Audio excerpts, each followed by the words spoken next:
Bagaimana sih kan itu bentuk dari penggunaan literasi digital dalam pengajaran, dalam pembelajaran? Ya, ini menarik sekali gitu karena memang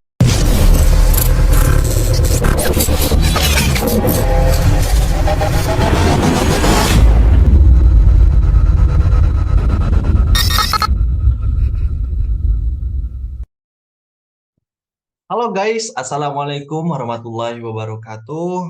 Saya Muhammad Yaman Abdurrahman dengan NIM 2121079, kelas B1 2021, Prodi Bahasa dan Sastra Indonesia.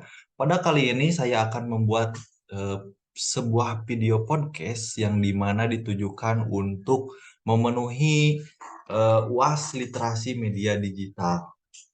Nah, pada podcast ini saya ditemani oleh Kang Dewandi Padilah Robiansyah. Halo Kang Dewandi Padilah Robiansyah. halo guys. Oke. Kang ini bekerja di bidang apa? Ya, sebelumnya perkenalkan nama saya Dani Firdiansyah. Saya sebagai guru di instansi pendidikan Sekolah Dasar Negeri Budi Karya Kecamatan Cipete sekaligus mahasiswa tingkat akhir dari Prodi PGSD KIP Siliwangi. Oh, ternyata kita itu sama ya. Tapi sama. Satu instansi. Cuman mungkin berbeda semester ya. Ya, betul. Nah, pada kali ini kita akan membahas mengenai tentang literasi media digital atau literasi digital. Nah, seiring dengan pesatnya eh, perkembangan teknologi di Indonesia, tepatnya ya, sangat-sangat cepat, yang dimana ini akan sangat mempengaruhi dalam dunia pendidikan. Nah, kebetulan Akang ini eh, bekerja di dunia pendidikan, betul kan? Betul. Bukan di dunia lain kan? Ya, itu pekerjaan sampingan saja. Baik, Akang itu eh, bekerja di dunia pendidikan itu berapa tahun ya? Ya, kalau untuk pertama kali mendapatkan SK di tahun 2018 Hmm, sampai sekarang 2023 kurang ya, lebih sudah 5 tahun di mengarungi dunia bidang pendidikan. oh, mengarungi. Ya, mengarungi ya guys. Oke. Nah, tepatnya Kang kerjanya di mana ya? Ya, kerjanya di tingkat SD. Kebetulan saya sebagai guru wali kelas Hmm? 3. Oh, kelas 3 SD. Sangat menyenangkan kali ya menjadi seorang guru kelas 3 SD itu. Ya, kalau misalnya menyenangkan, mau tidak mau kita harus bilang menyenangkan, tapi ya dalam sebuah pekerjaan tentunya ada senangnya, ada enggaknya, ada plus dan minusnya. Dan punya kehidupan ya, nggak selalu harus senang gitu. Nah, sekarang berbicara mengenai literasi digital ya, Kang. Eh, Seberapa pentingkah bagi seorang guru untuk literasi digital? Ya, menurut saya pribadi, Hmm. literasi digital itu sangat penting untuk setiap orang apapun itu profesinya ya. Khususnya itu Iya. untuk seorang guru tentu sangat-sangat penting karena mau tidak mau seorang guru dituntut harus bisa mengikuti zaman. Dalam hal ini dimaksudkan karena seperti yang tadi akan bilang di awal, kita ini sudah masuk ke zaman di mana yang namanya teknologi internet itu sudah masuk dan mempengaruhi berbagai bidang khususnya di pendidikan. Dan oleh sebab itu, guru pun mendapatkan tuntutan yang lebih karena kita harus menguasai media-media berbasis media sosial ataupun multimedia yang notabene itu ya masih bersangkutan lah dengan literasi digital. Jadi jawabannya sangat penting. Sangat penting. Oke, tentunya. Tapi gini Kang, menurut saya adanya literasi digital ini membuat peserta didik itu menjadi ketergantungan gitu terhadap media digital dan penggunaan teknologi digital ya. Bagaimana nih menurut Akang? Ya, Itu kan sebuah kelemahan gitu dari literasi digital. Ya betul sekali. Mau tidak mau kita harus merasakan dampak negatifnya juga. Bukan hanya untuk seorang murid, terkadang seorang guru pun masih belum bisa beradaptasi. Yang saya maksud di sini masih belum bisa memanfaatkan gitu kan beberapa Gaptek sosial lah ya.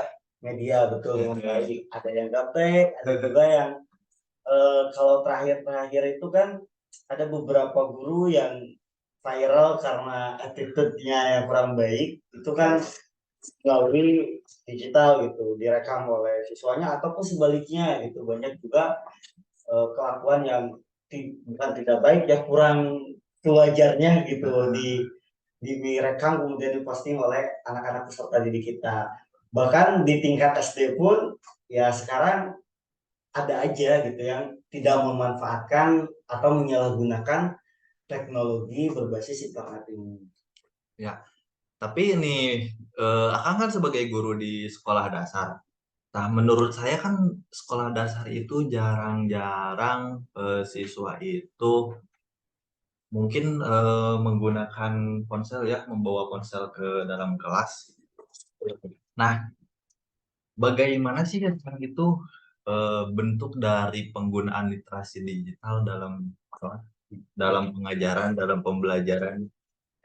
Ya, ini menarik sekali gitu karena memang ada beberapa hal yang harus kita apa ya jelaskan terlebih dahulu gitu. Karena di tingkat sekolah dasar kita mempunyai dua tingkatan, kelas rendah dan juga kelas atas. Kelas rendah terdiri dari kelas 1, 2, 3, kelas atas Ya. 4, 5, 6. Tentunya penanganan kita atau pendekatan kita kepada mereka itu berbeda gitu. Khususnya saya di kelas 3, kelas bawah, tentunya penggunaan literasi digital saya itu lebih mengayomi atau memperkenalkan kepada anak-anak contoh-contoh dari literasi digital. Misalkan ketika saya belajar atau melakukan kegiatan belajar mengajar, saya menggunakan media-media teknologi seperti PowerPoint, kemudian ada quizzes, game, ada juga PowerPoint ataupun mengenalkan tugas-tugas kepada anak dengan cara memposting gitu di media-media sosial yang orang tuanya miliki atau mungkin tugasnya dikumpulkan di Google Classroom dan lain sebagainya. Termasuk ketika 3 tahun yang lalu ketika pandemi mau tidak mau kita nggak bisa bertatap muka kemudian Ya, secara kontak ya ya. kita pasti memberikan pengajaran dan pengumpulan tugas melalui digital itu sendiri gitu. Tapi untuk kasus kelas atas, kelas 6 dengan kurikulum yang ada sekarang, kurikulum merdeka dan lain sebagainya, eh, beberapa guru itu diharuskan malahan untuk memanfaatkan literasi digital itu dengan menggunakan handphone untuk pembelajaran di dalam kelas. Oke. Itu. Tadi mengenai ini kan, tadi kan kata Akang dalam penggunaan media digital, media pembelajarannya Akang menggunakan Canva, PowerPoint dan sebagainya, Quizzes dan lain-lain. Nah, seberapa pengaruhnya kah dalam pembelajaran gitu, dalam capaian pembelajaran peserta didik, tujuan pembelajarannya?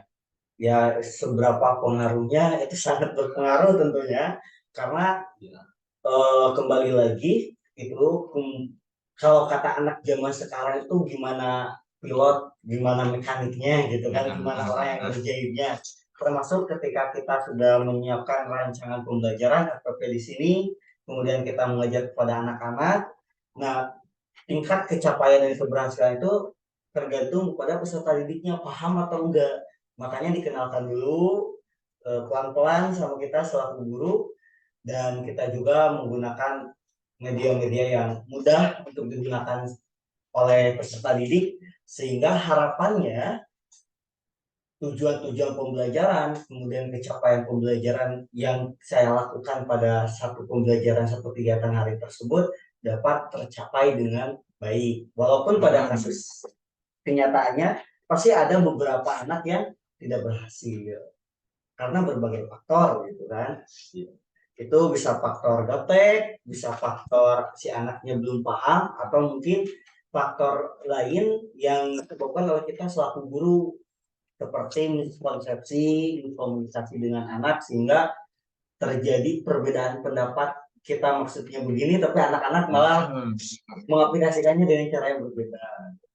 Kurang lebih seperti itulah. Dan memang sepertinya di lapangan itu tidak karena siswa itu tidak semuanya mempunyai Iya, handphone ya. mempunyai handphone. Banyaknya itu dipakai menggunakan handphone Wali orang kelas tua, atau orang tuanya, orang tuanya ya orang tuanya. Wah, Kok wali kelas? Kan lagi pandemi. ya, betul, betul, betul, tuanya. Jadi ya kembali lagi ya itu tergantung. Tapi kalau kita berbicara misalkan tentang apakah literasi digital ini memiliki hambatan-hambatan untuk peserta didik, jawabannya iya. Dan itu pun tergantung tempat di mana kita mengajar. Karena menurut saya pribadi semakin apa ya kita mengajar misalkan di daerah yang sudah maju, udah mereka anak-anak itu udah pada kenal handphone sejak kecil, bahkan diberikan oleh orang tuanya gitu. Jadi mereka udah bisa pandai. Itu lebih gampang, bahkan lebih asik gitu untuk kita sebagai guru apa melakukan pembelajaran dengan menggunakan digital itu sendiri. Tapi berbeda cerita ketika kita mengajar di daerah-daerah desa yang ada di pinggiran gitu. Salah satunya di kecamatan saya tidak semua anak itu memiliki handphone dan bahkan orang tuanya pun tidak sedikit mereka yang belum paham gitu dengan sistem Android, sistem Google Iya. dan lain-lain. Bahkan Zoom itu sendiri pun dulu pernah sempat ada pro dan kontranya gitu. Jadi yang harus kita lakukan itu pendekatannya dulu, pengenalannya dulu sebelum praktik menggunakan literasi digital atau praktik pembelajaran menggunakan digital agar proses pencapaian pembelajaran itu tercapai dengan menggunakan media berbasis teknologi. Nah gitu, jadi ada ya hal-hal yang harus ekstra dilakukan kurang lebih seperti itu. Oke, nah kalau sekarang mungkin sudah tidak lagi pandemi ya, Kang? Tuh, Sudah bisa melakukan pembelajaran di sekolah. tuh. Nah, kalau di sekolah Kang itu biasa memakai media-media digital tidak Kalau dalam untuk pembelajaran? ya untuk pembelajaran saya Atau kadang-kadang banyaknya media ya atau banyaknya tidak menggunakan media digital, lebih ke metode ceramah gitu. kalau untuk metode ceramah itu tidak ya karena memang kita sebagai guru muda dituntut untuk harus terus berkolaborasi dan inovasi dalam pembelajaran.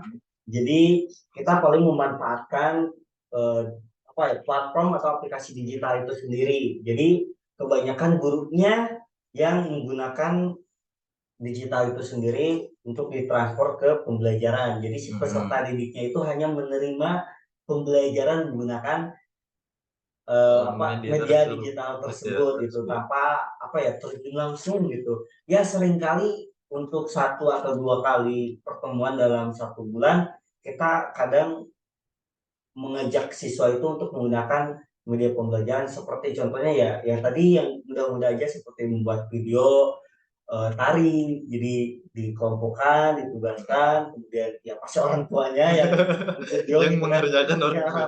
nanti si anak-anak yang diajarin posting dan lain sebagainya di mana lewat mana itu orang tuanya jadi memang kalau untuk sering enggak tapi Iya. kalau disebut enggak pernah pakai pun ya ya saya dituntut harus sih untuk tahun sekarang ya.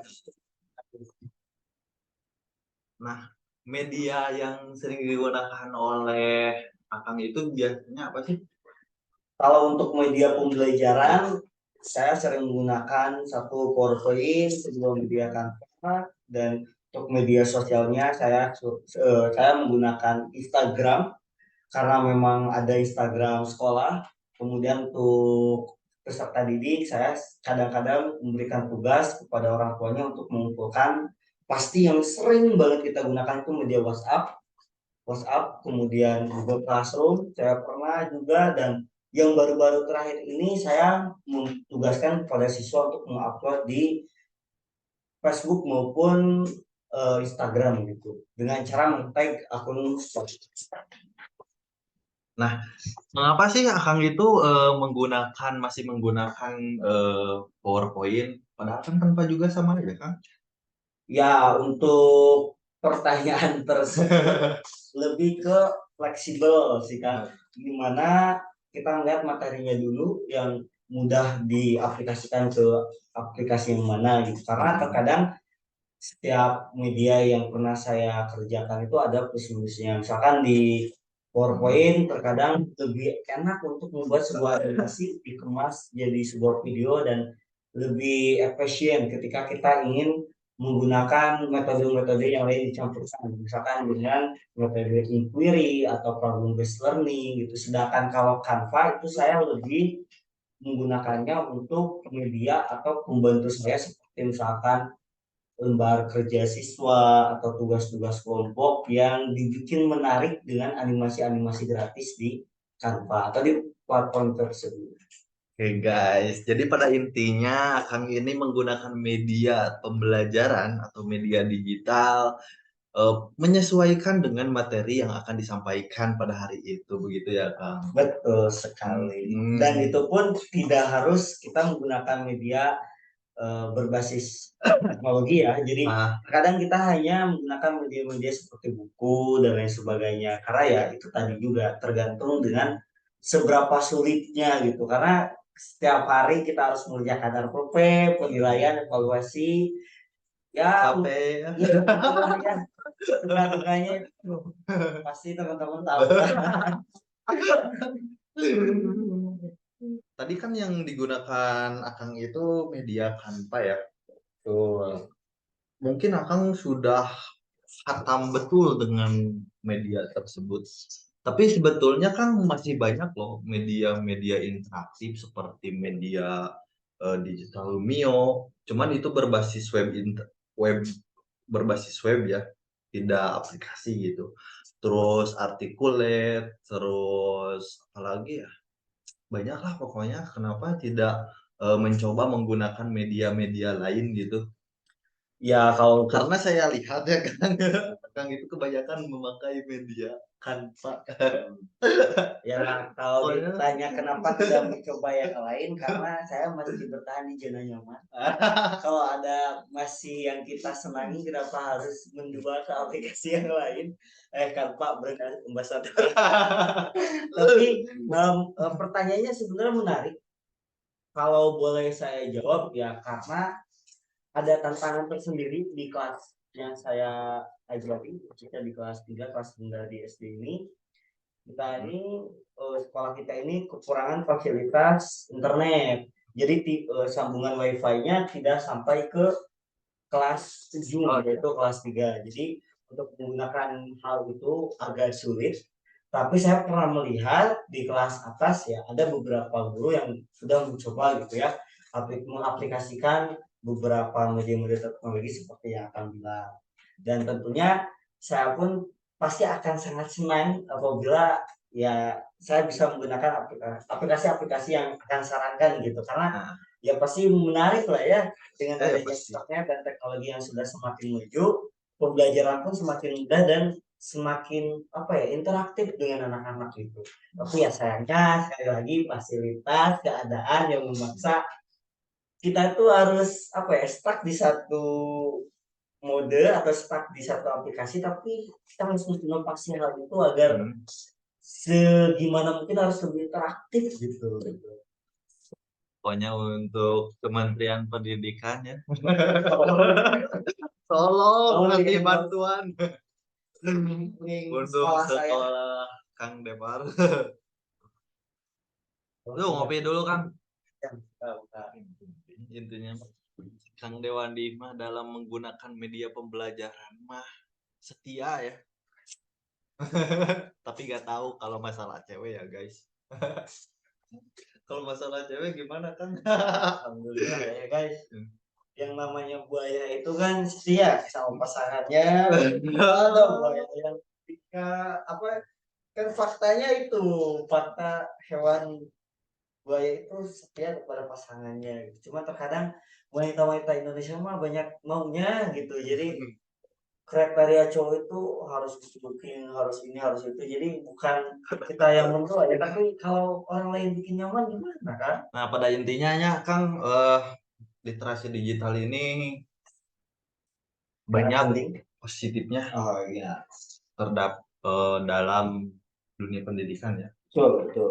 dalam pembelajaran di kelas dan memudahkan guru juga.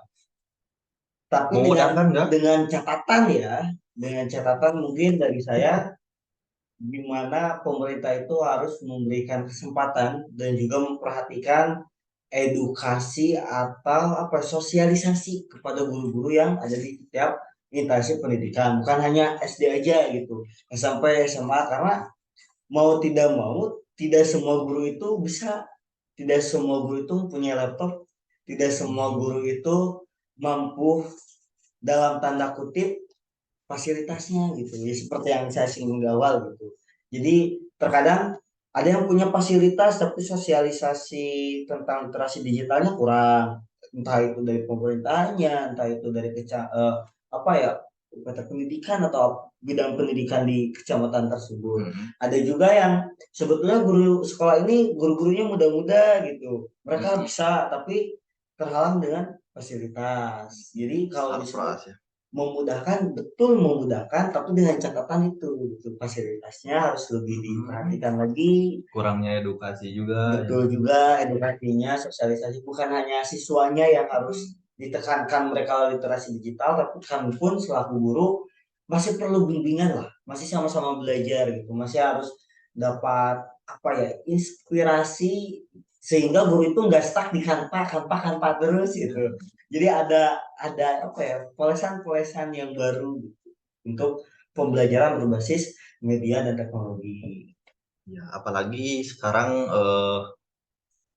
kurikulumnya kurikulum merdeka ya. Ya betul. Bagaimana tuh tanggapan Kang Dewanti dalam pengimplementasian kumaha sih? Implementasi. Pengimplementasian kurikulum merdeka. Tanggapan saya sebetulnya saya tidak bisa menanggapi apa-apa ya, karena IKM ini untuk tingkat SD baru diberikan untuk kelas 1, kelas 4. Tapi karena sehari-hari saya selalu bergelut dengan dunia digital di sekolah, jadi saya mengetahui apa ya, mungkin beberapa komentar tentang IKM. Untuk kurikulumnya tersebut bagus, sangat interaktif gitu, menuntut kita itu harus memberikan pembelajaran dan edukasi, pengalaman belajar kepada siswa, sehingga tidak hanya membaca, menulis dan lain-lain, tapi siswa itu punya pengalaman tersendiri. Seru loh belajar itu gitu. Tapi sayangnya di balik keseruan yang didapatkan oleh murid-murid itu tersebut, terdapat guru-guru yang mengeluh atau mungkin banyak waktu di luar jam kerjanya itu terpakai untuk mempersiapkan pembelajaran tersebut gitu. Ada yang pulang sampai sore, bahkan malam-malam masih bergelut dengan media-media yang harus digunakan untuk pembelajaran KM tersebut. Jadi eh, sangat bagus, namun disayangkan itu yaitu mengambil jatah istirahat guru-guru yang mengajar di KM. Dan kenapa saya bilang ini? Karena mirisnya yang saya lihat, tidak semua sekolah itu memberikan fasilitas atau hak-hak guru tersebut, misalkan lemburnya, makannya, atau mungkin kesehatannya gitu kan, atau mungkin mengapresiasi lebih gitu untuk guru-guru yang sedang atau sudah melaksanakan pengimplementasian dari kurikulum merdeka tersebut. Oke. Nah, nah, tadi cukup menarik nih Kang, kata Akang itu sebagai pengguna media digital yang sering bergelut dengan media digital. Berarti tidak selalu eh, Akang menggunakan media pembelajaran seperti Canva. Mungkin Akang banyak menggunakan media-media yang lainnya. Seperti apa tuh Kang? Ya kalau ditanya ke awal lagi itu ya seperti media-media berbasis media sosial, karena memang Kalau itu mah kan media sosial mah udah biasa lah. Itu juga semuanya juga. kemudian daripada itu kita juga pasti menggunakan media-media inovatif, misalkan dalam suatu pembelajaran kita menggunakan salah satu metode QR atau kode, di mana nanti apa ya, di mana kita memberikan evaluasi atau ujian seperti permainan ranking 1 mengangkat A dan B, nanti dengan sendirinya si siswa diberikan pertanyaan dan menjawab A atau B, dan kita itu tinggal memvideokan saja. Jadi memvideokan si anak-anak, nanti dilihat kertasnya, dan dengan sendirinya nanti akan kelihatan tuh betul yang menjawab betul berapa, yang menjawab salah berapa. Itu saya pun terinspirasi dari beberapa guru-guru muda yang selalu mengkontenkan kegiatan-kegiatan pembelajarannya di media sosial TikTok. TikTok. Oh, kan TikTok. nggak ada sponsoring guys. Oh iya. TikTok sama Yusuf.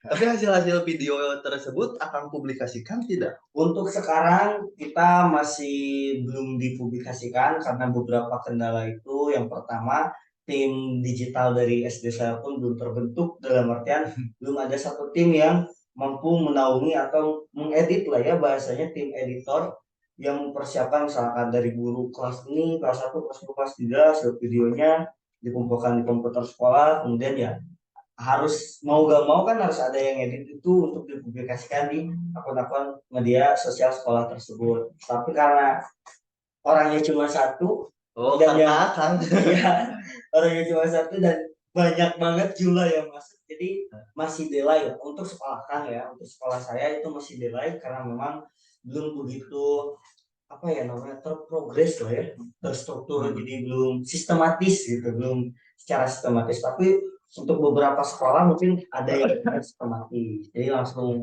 apa, kalau kata Bang Aldi Taherma, rekam posting gitu kan, rekam posting gitu.